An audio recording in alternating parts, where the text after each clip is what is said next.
क्या है यार, पीछे करना इसको। है अनुराधा, अगर गिर गया।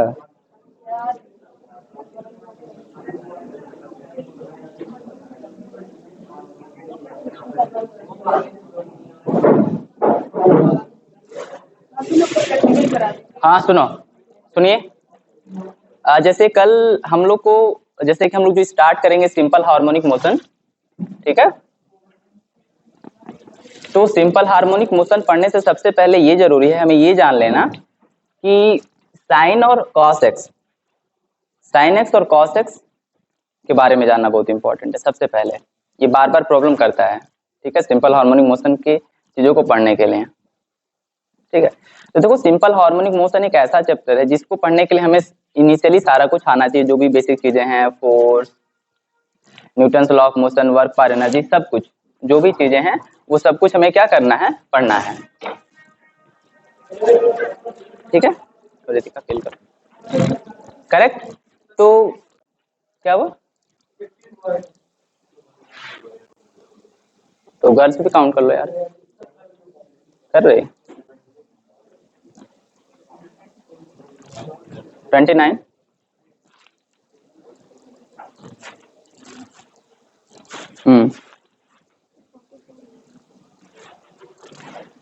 कम भी हो सकता है यार।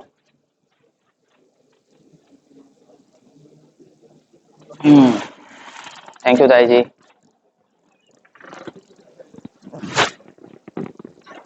ओके, तो देखो क्या है ना कि जो हम सिंपल हार्मोनिक मोशन पढ़ेंगे तो उसमें दो तीन चीजें होती हैं, ठीक है। स्टार्टिंग से सबसे पहले हमें ये ध्यान देना है कि हमें क्या क्या चीजें आनी चाहिए। तो बेसिक सारी चीजें आनी चाहिए, इसमें वेक्टर भी आना चाहिए, उसके साथ साथ जो भी चीजें न्यूटन्स लॉ ऑफ मोशन, सब कुछ आना चाहिए, ठीक है। उसके बाद हमें ये जानना है कि दो मोशन के बारे में हमें जानना है। सबसे पहले एक होता है पेरियोडिक मोशन और एक होता है ऑसिलेशन। ये ऑसिलेशन क्या है और पेरियोडिक मोशन क्या है, यहाँ से हम लोग स्टार्ट करते हैं, ठीक है। तो अगर हम बात करें पहला, क्यों हम पढ़ेंगे इसको, इसके लिए हमें ये जानना जरूरी है पेरियोडिक मोशन और ऑसिलेशन।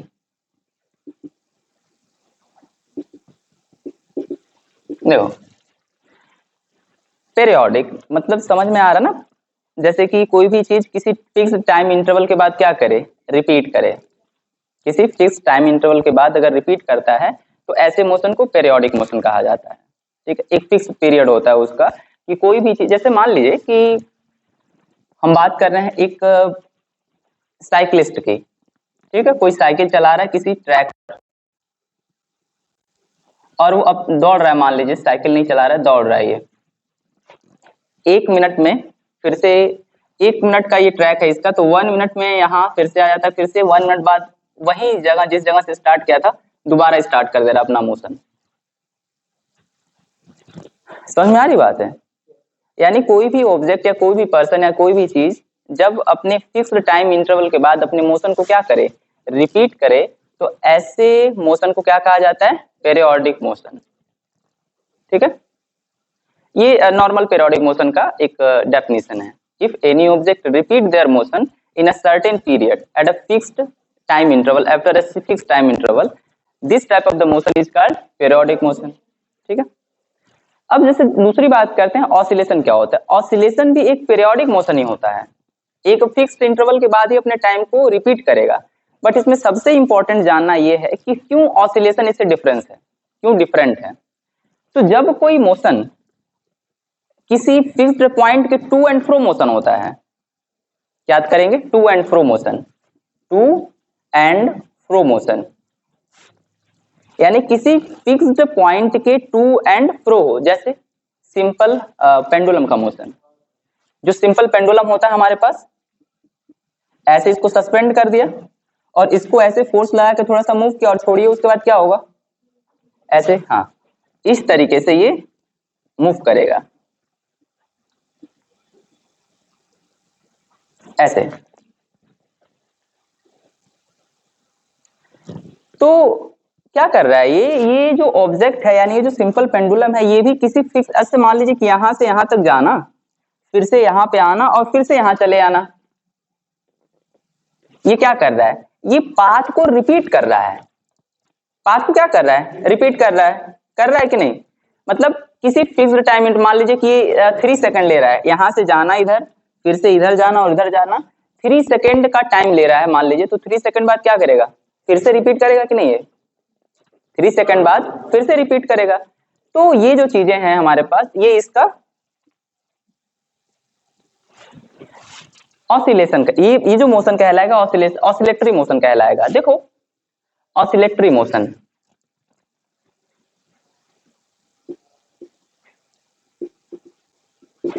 ठीक है। तो पहली बात तो ये कि फिक्स्ड टाइम इंटरवल के बाद अपने पाथ को रिपीट भी कर रहा है, तो ऑसिलेटरी है। बट इसमें एक और एक्सटर्नल चीज ऐड हो गया, क्या ऐड हो गया बताइए, fix to and fro, fixed point के इधर उधर मूव करने की टेंडेंसी ऐड होगी। हमको पूरे क्लास में, पूरे सिंपल हार्मोनिक मोशन में 90% से ज्यादा इसी के बारे में डिस्कस करना है, इस सिंपल पेंडुलम के बारे में नहीं, इसके मोशन के बारे में, किसी फिक्स्ड पोजीशन के टू एंड फ्रो के बारे में हमको डिस्कस करना है, ठीक है। ऐसा कोई और मोशन दिखा, याद आ रहा है आप लोगों को, कोई ऐसा मोशन है जो इस तरीके से और मोशन करता हूँ, कोई टू एंड फ्रो, कौन सा, पिस्टन, ठीक है, झूला, स्विंग, और स्प्रिंग भी, और क्लॉक नहीं, क्लॉक का एंगुलर में, क्लॉक का पेंडुलम तो पेंडुलम हो गया, और गिटार का स्ट्रिंग। आप लोग, हम लोग छोटे थे ना तो अपना स्केल लेके बेंच पे दबा के ऐसे खट से करते थे, याद आ रहा है, नहीं याद आ रहा है, आयरन वाली स्टील रहती थी तो हम इसको दबा देते, तो तेज से आवाज करते थे क्लास में, तो ये वो भी टू एंड फ्रो मोशन है। और हमें इस क्लास में जैसे किस तरीके के सिंपल हार्मोनिक मोशन के बारे में पढ़ना है, ऐसा सिंपल हार्मोनिक मोशन के बारे में डिस्कस करना है जिसमें क्या हो, हमें ऐसे सिंपल हार्मोनिक मोशन के बारे में पढ़ना है। यार तो चेयर ही नहीं है, हमने तुम्हारा चेयर ले लिया, आप अपनी सीट पे जा रहे हैं, गुड।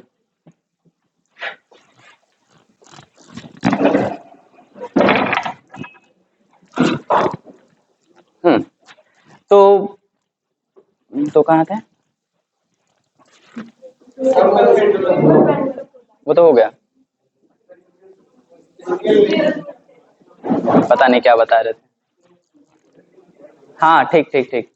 तो देखो यहाँ पे हमको ये याद रखना, अच्छा ये बताइए कि जो हमारे पास इस जो स्केल होता है, स्केल को हम रखते हैं हाथ और इसको इस तरीके से करते हैं, तो क्या वो कंटिन्यूअस वाइब्रेट करता रहता है, 4-5 सेकंड में रुक जाएगा वो, 4 से 5 सेकंड में, द मैक्सिमम 5 सेकंड या 8 सेकंड में वो रुक जाता है। इसके रिस्पेक्ट में सिंपल पेंडुलम थोड़ा सा ज्यादा समय लेता है, वो भी रुकता है लेकिन टाइम के बाद, कुछ समय बाद रुक जाता है कि नहीं। तो हम यहाँ पर ये पढ़ेंगे। जैसे एक बात बताइए, अगर हम एक सिंपल पेंडुलम के बारे में बात करें तो सिंपल पेंडुलम क्या करेगा, सिंपल पेंडुलम ऐसे, अगर ये ऐसे कर रहा है तो एक बार इधर मैक्सिमम इतने दूरी पर गया, ऐसे मान लीजिए कि इधर राइट साइड का मैक्सिमम डिस्प्लेसमेंट ये रहा इसका, और लेफ्ट साइड का मैक्सिमम डिस्प्लेसमेंट ये रहा, ये तो अगले टाइम फिर से वहीं तक जाएगा जितना दूर था, नहीं, थोड़ा सा कम जाएगा वो इधर, फिर से इधर की तरफ और थोड़ा सा कम, इस तरीके से, ठीक है। इसको कहते हैं रिटार्डेशन, यानी अपने जैसे कि अपने डिस्प्लेसमेंट को हर एक ऑसिलेशन में वो कम करता जाएगा। होता क्यों है ये,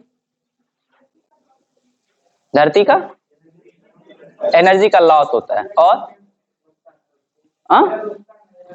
एयर रेजिस्टेंस रोकता, बहुत अच्छा है, और एनर्जी लॉस हो रहा है एयर रेजिस्टेंस की वजह से, ठीक। और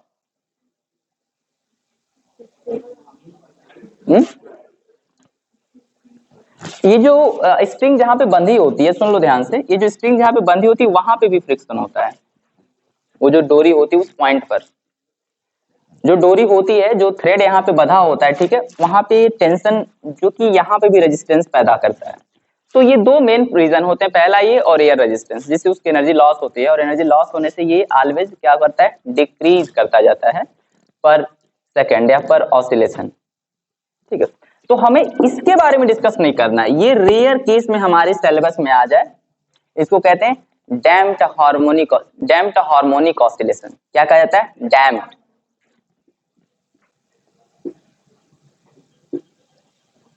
harmonic motion, damped harmonic motion. तो ये नहीं पढ़ना है हमें, कैसा पढ़ना है, वो एनर्जी को कंटिन्यूअस क्या रहेगा, बनाए रहेगा। ठीक है, अच्छा एक बात और मैं बता दूं यहाँ पे, जैसे कि ये ऑलवेज अपने एनर्जी को लूज करेगा, तो अगर हमको इसको कंटिन्यूअस इतनी एनर्जी पे ही रहने देना है तो उसके लिए क्या करना पड़ेगा, बाहर से फोर्स लगाना पड़ेगा। ठीक है ना, बाहर से हर एक सेकंड फोर्स लगाना पड़ेगा, तो वो ऑसिलेशन होता है, उसको कहते हैं फोर्स ऑसिलेशन। फोर्स लगा रहे हैं ना हम, तो उस वाले मोशन को क्या कहा जाएगा, फोर्स हार्मोनिक मोशन या फोर्स ऑसिलेशन। तो हमें ना फोर्स ऑसिलेशन पढ़ना है, ना डैम्प्ड हार्मोनिक मोशन पढ़ना है, हमें क्या पढ़ना है, सिंपल हार्मोनिक मोशन पढ़ना है। ठीक है, ओके। एक बात और तुम लोग को सबसे इंटरेस्टिंग चीज बता दें, डैम्प्ड हार्मोनिक मोशन का एक सबसे अच्छा एग्जांपल होता है। अच्छा, हम लोग कभी केबिन वगैरह में जाते हैं, घर में जैसे दरवाजा लगा रहता है, तो जब ओपन करते हैं छोड़ते हैं तो ऑटोमेटिकली आता है और धीरे से रुक जाता है, देखियो। तो वो इसी पे डिजाइन होता है, डैम्प्ड हार्मोनिक मोशन पे डिजाइन किया जाता है। उसको स्प्रिंग लगाया जाता है और उसकी डिजाइनिंग, उसका कैलकुलेशन जो भी है, कितने डिस्टेंस हम करेंगे, कितना स्पीड आएगा, कैसे वहीं रुक जाएगा, सारा का सारा इस पे डिजाइन होता है डैम्प्ड हार्मोनिक ऑसिलेशन पर। ओके, हमें डिस्कस करना है सिंपल हार्मोनिक मोशन। ठीक है, देखो सिंपल हार्मोनिक मोशन में क्या चीजें सबसे इंपॉर्टेंट है बताओ तो। अपने पाथ को बार बार क्या कर रहा है, रिपीट कर रहा है, रिपीटेशन इज वेरी इंपॉर्टेंट। ठीक है ना, तो अच्छा एक बात बताओ, जैसे कि हमारा मोशन है, जो नॉर्मल मोशन हम लोग स्टडी करते हैं, जो भी मोशन हम लोग पढ़ रहे हैं, जैसे कि अभी इसके पहले हम लोगों ने क्या पढ़ा, one dimension motion, two dimension motion, है ना। तो वन डायमेंशन मोशन की अगर बात करें तो v equal to u plus a t, u और v में रिलेशन था, टाइम था।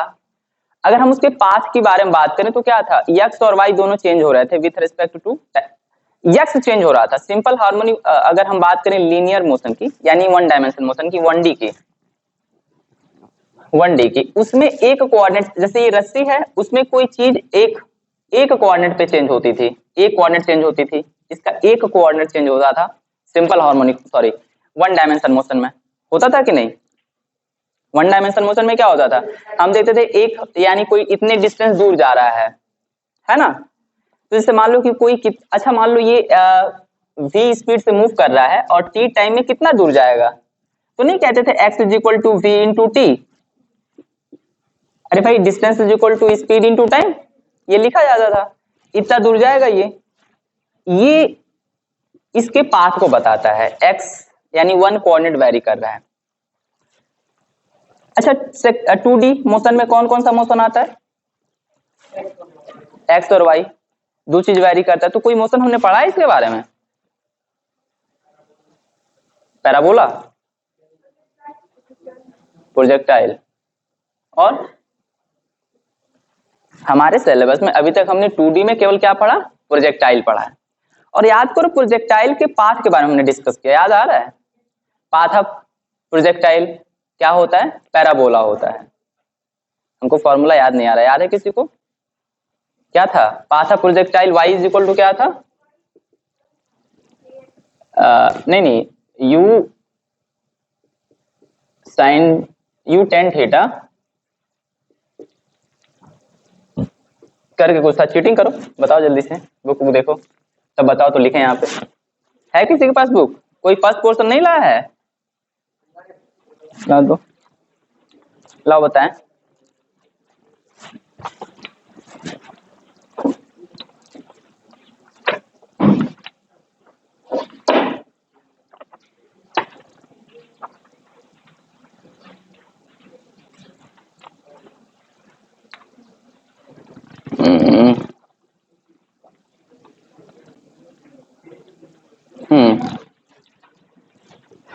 y equal to x tan theta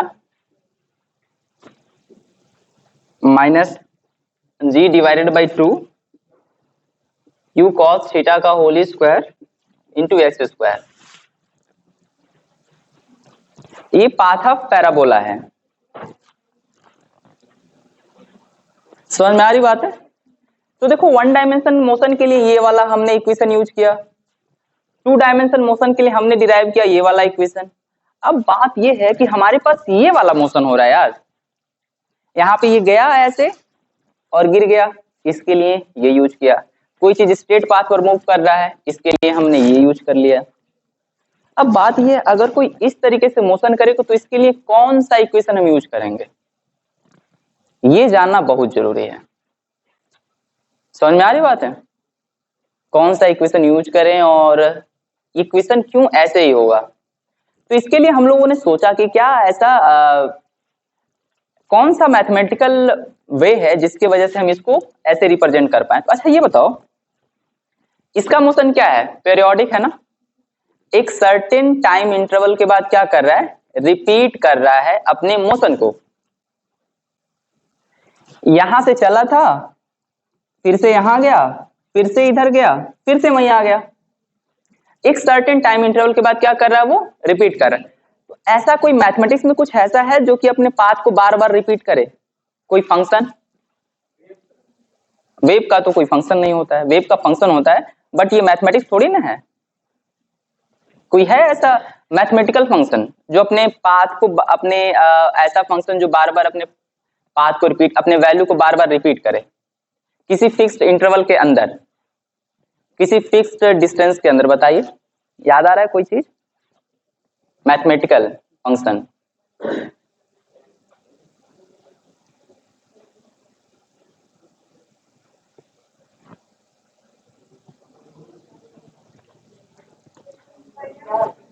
कौन सा?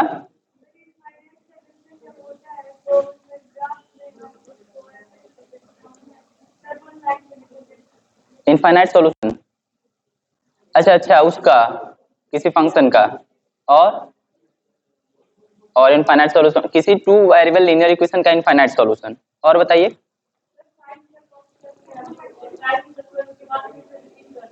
ठीक है, टाइम इंटरवल के बाद साइन थीटा और कॉस थीटा किसी टाइम इंटरवल के बाद एक दूसरे को रिपीट कर देती है।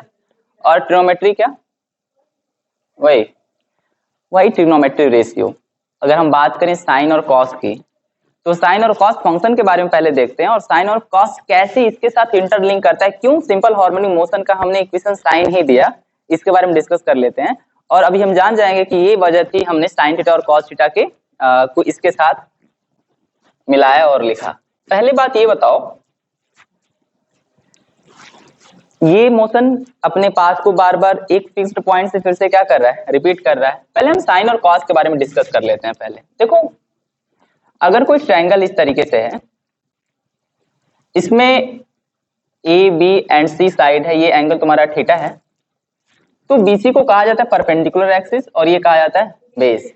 तो साइन को डिफाइन करने के लिए जो साइन थीटा है उसको डिफाइन करने के कहा गया है कि बी सी यानी perpendicular axis divided by base. और इसी तरीके से कॉस थीटा है, क्या है, A B sorry A B hypotenuse, ठीक है। और उसी तरीके से कॉस थीटा को डिफाइन किया गया है, कॉस थीटा को base divided by hypotenuse. Cos theta को डिफाइन करिए, हाँ ये दो चीजें हैं हमारे पास, ओके। अच्छा एक बात बताओ, हम थीटा की वैल्यू को चेंज करते रहते हैं, साइन के थीटा की वैल्यू को क्या करते हैं, चेंज करते रहते हैं। साइन थीटा थीटा को क्या क्या रखते हैं बताओ, 0, 30 डिग्री, 60 एंड 90 डिग्री, ऐसे वैल्यू रखते हैं। नहीं वो बाद में, बस 90 तक। अच्छा, साइन थीटा की वैल्यू कितनी आ जाएगी, 0 पे 0। इसकी वैल्यू, इसकी बताइए 1। अब इसकी वैल्यू जस्ट अपोजिट होती है ना, 1 होती है 3/2, 1/√2 एंड 0, ये वैल्यू होती है इसकी कॉस की, करेक्ट। एक बात बताओ, इसकी वैल्यू 0 आ गई, इसकी वैल्यू 0.5, इसकी वैल्यू डिवाइडेड बाई 1.414, 1.6732, 1। अच्छा, इसको डिवाइड कर दो थोड़ा सा 1.4 को, तो 10। इसको लिख सकते हैं हम लोग 5/7, 5/7, और इसको डिवाइड करो।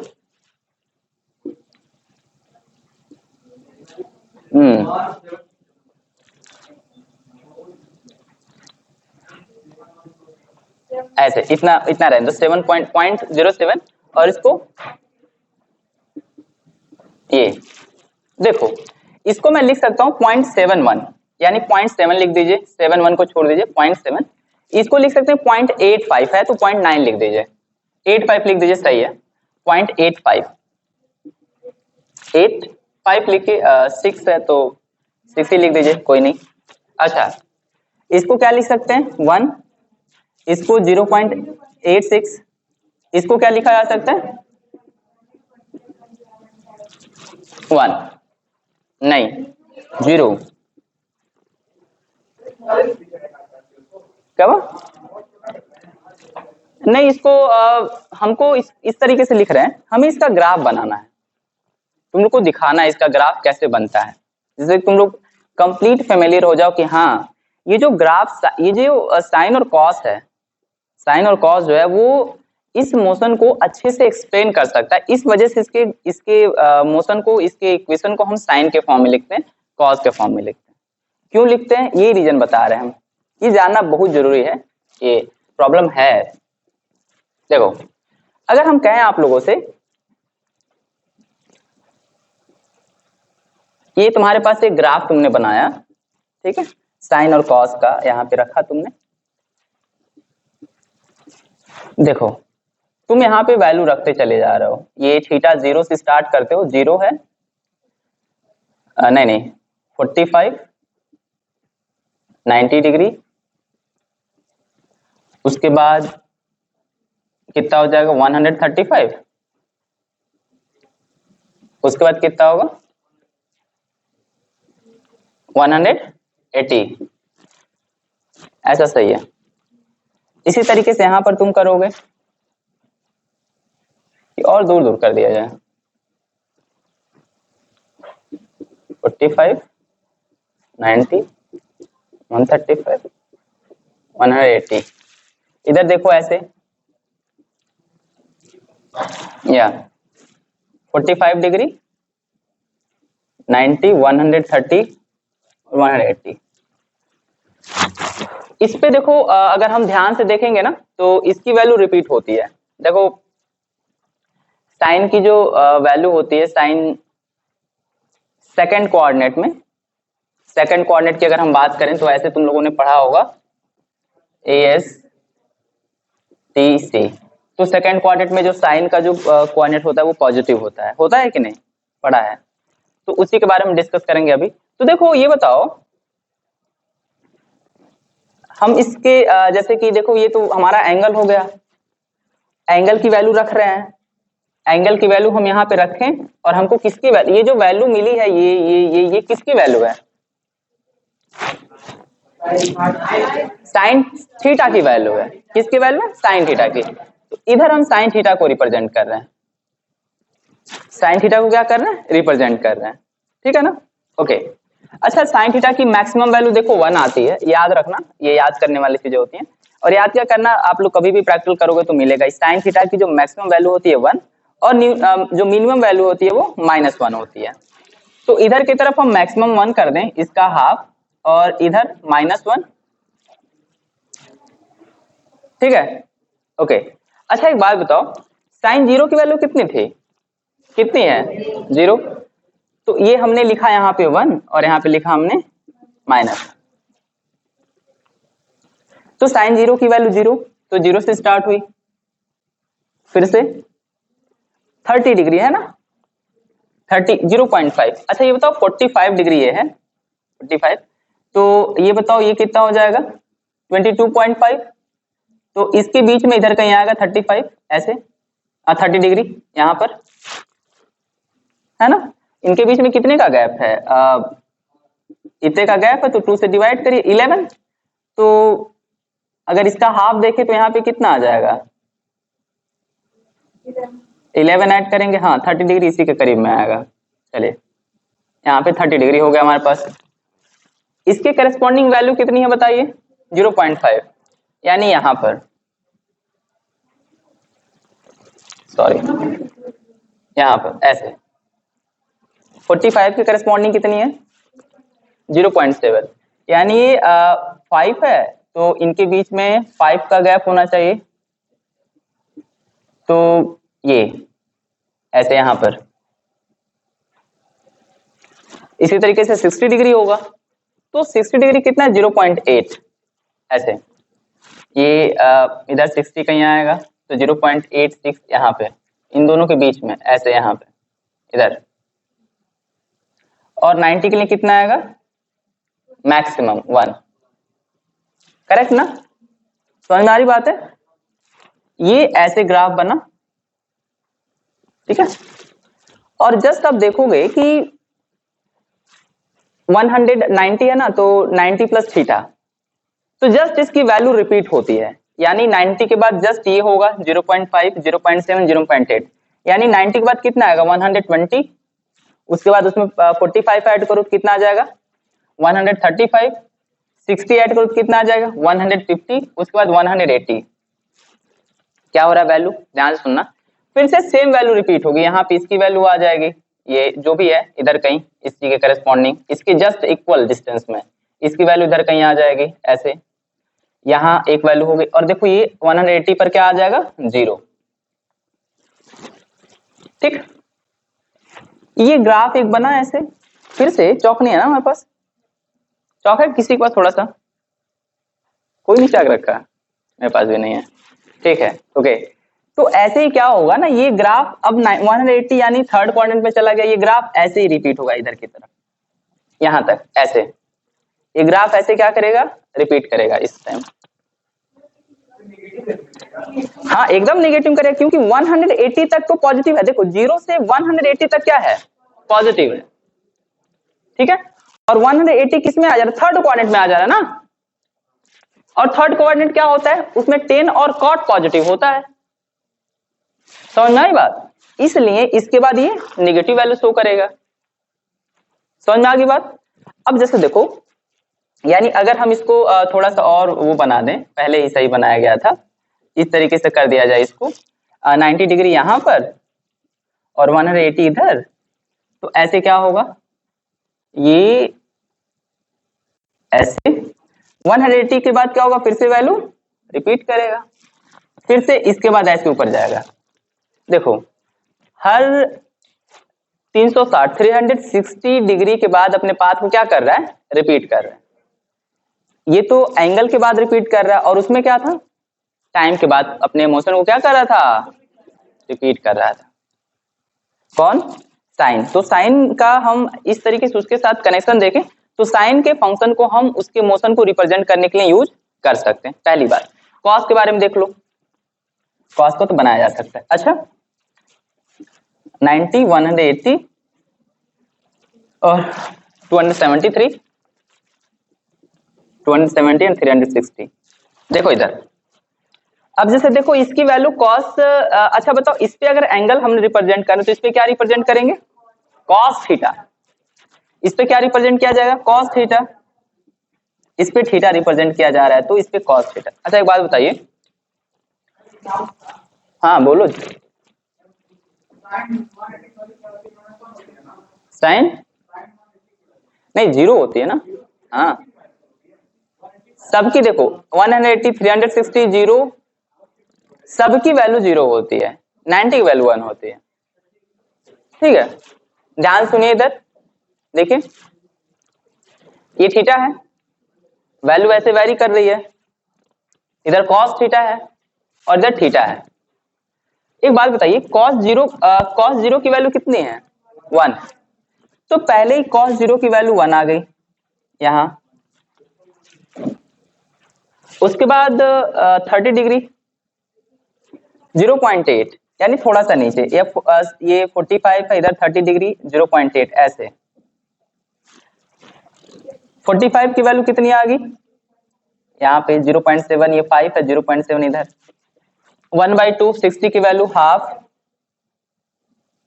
कहाँ पे? ऐसे। 90 की वैल्यू 0, 90 की वैल्यू 0। तो अगर देखा जाए, ग्राफ गलत बन गया,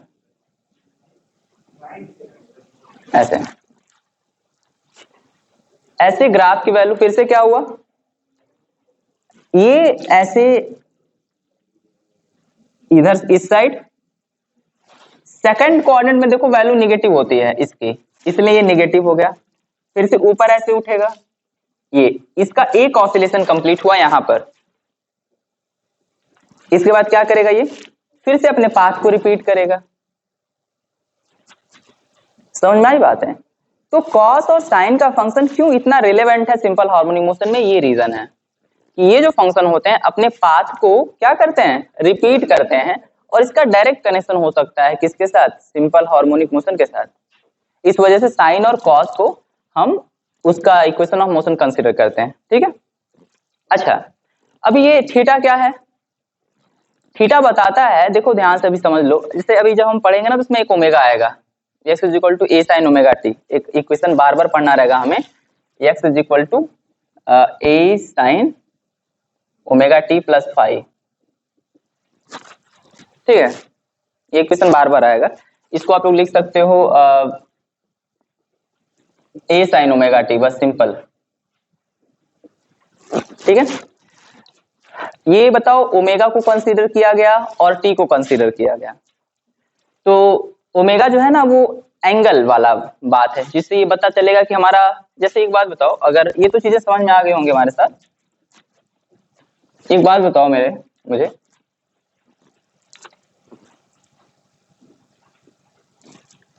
ये यहां गया इधर, फिर से यहां आया, फिर से यहां आया, ऐसे गया इधर, ऐसे गया और फिर से यहां आ गया। तो ये बताओ ये इस समय कहां पर है,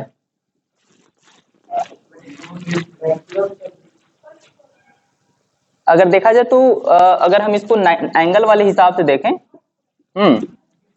यहां पर फर्स्ट कोऑर्डिनेट के 90 पर,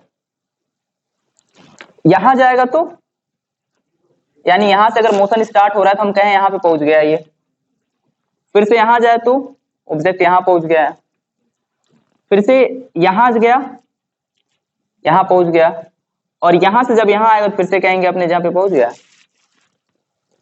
अगर हम इसको देखें, इसके मोशन को अगर हम देखें ग्राफिकली, मतलब इसको रिप्रेजेंट करें एंगल के थ्रू, तो क्या होगा, एक बार बार एक पाथ को रिपीट कर, अगर फिर से रोटेट करेगा तो फिर से यहां से यहां जाएगा ऐसे, फिर से यहां से यहां गया, इधर चला गया, फिर से इधर गया यहां ऐसे, और फिर से यहां से यहां गया, तो समझ में आ रही बात। तो ये जो साइन थीटा वाला जो टर्म है, साइन ओमेगा टी, ये टर्म बताता है हमारे पास कितने एंगल पर है, क्या बताता है, कितने एंगल पर है, कहां पर है ये, किसी टाइम टी पर। समझ में आ गई बात है। दूसरी बात, ये इसके सामने ए लगा होता है यार, ए क्या बताता है, अरे मेरा पेट खराब है यार, पता नहीं क्यों,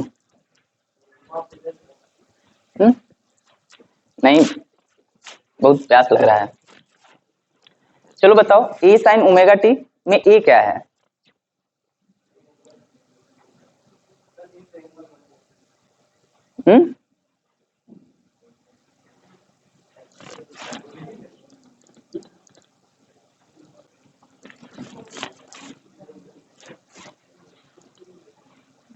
एम्पलीट्यूड तो है ये, ए को एम्पलीट्यूड कहते हैं, क्या कहा जाता है, एम्पलीट्यूड कहा जाता है, कि मैक्सिमम डिस्प्लेसमेंट कितना कर रहा है ये, मेन पोजीशन से मैक्सिमम कितना डिस्प्लेसमेंट है, इसी को कहते हैं एम्पलीट्यूड।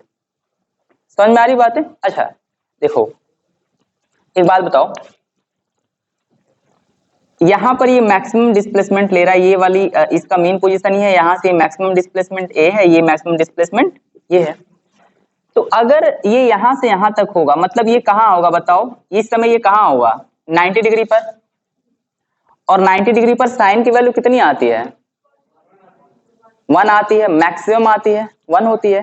तो जब हम ए साइन ओमेगा टी लिखते हैं, तो जब हम बात करते हैं एक्स की कितने डिस्प्लेसमेंट पर है, और अगर ये थीटा 90 डिग्री हो गया, मतलब ये यहां पर है थीटा 90 डिग्री, तो कितनी वैल्यू मिलेगी हमें, 1। इसकी वैल्यू हो गई 1, तो किसकी वैल्यू, x की वैल्यू कितनी आ गई, a, तो हमें मिल गई मैक्सिमम वैल्यू। तो यहाँ पर a क्या होता है, ये बताता है कि मिनिमम इक्विलिब्रियम पोजीशन से कितने डिस्टेंस की दूरी पर है ये। यानी इसमें देखा जाए साइन ओमेगा टी का जो टर्म है वो क्या बताएगा, कहां पर है, किसी टाइम टी पर हमारा ऑब्जेक्ट कहां पर है, ठीक है। और उसमें ए क्या बता रहा है, मैक्सिमम डिस्प्लेसमेंट कि अपनी मीन पोजीशन से कितने मैक्सिमम डिस्प्लेसमेंट पर है। ये दो चीजें हो गई हमारे पास, समझ में आ गई बात है। ये हो गया हमारे पास ओवरऑल इसका बेसिक, क्यों साइन यूज करते हैं पता हो गया। दूसरी बात ये ए क्या होता है कि मैक्सिमम डिस्प्लेसमेंट से कितनी दूरी पर है। ओमेगा टी का क्या मतलब है, ओमेगा टी बताता है कि हमको कहां पर ऑब्जेक्ट, अभी मोशन इसका कहां, ऑब्जेक्ट कहां पे है हमारा, अगर हम उसको अगर ग्राफिकली देखें तो। और एक टर्म आ जाता है फाई टी, ये फाई क्या होता है, sine omega t plus phi. Phi ये होता है ना फेज, एक टर्म आता है, जैसे सुनो अगर हमने मोशन को यहां से स्टार्ट किया, सुनो हमने मोशन को यहां से स्टार्ट किया,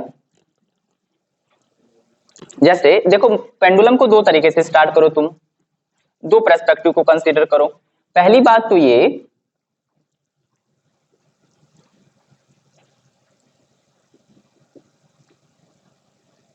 ठीक है, पेंडुलम को तुम लिए और पेंडुलम को जाके यहां पे धक्का दिए ऐसे, जब यहां पे धक्का दोगे तो मीन पोजीशन से ये इधर जाएगा, ऐसे जाएगा, ऐसे मीन पोजीशन से।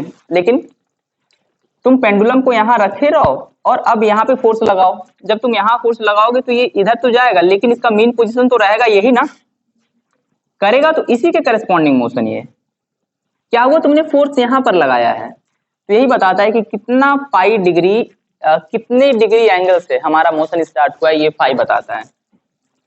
सबसे रफ वे है जानने का कि ये फाई का मतलब क्या है, कि मोशन यहां से स्टार्ट हुआ है कि मोशन यहां से स्टार्ट, अगर कोई मोशन यहां से स्टार्ट करता है सिंपल हार्मोनिक मोशन तब भी करेगा, यहां से जाए तब भी सिंपल हार्मोनिक मोशन ही होगा, बट इतने डिग्री पहले से ये स्टार्ट किया है। समझ में आ रही बात है, ये है हमारे पास सिंपल हार्मोनिक मोशन की बात है, करेक्ट। चलो चलो एक क्वेश्चन के बारे में, अच्छा पहले ये ग्राफ थोड़ा सा बना लो तो, रफली जल्दी से ग्राफ बना लो तो।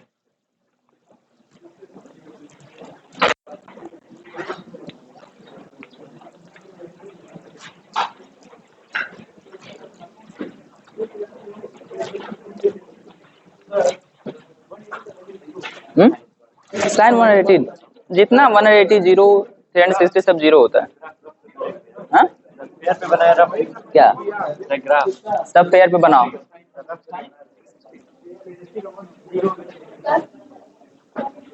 हाँ देना पड़ेगा।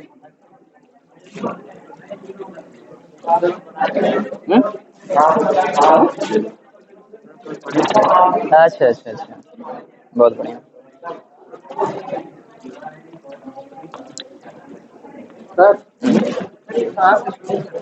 क्या हुआ, वो लिखो बाद में लिख लिया जाएगा उसको।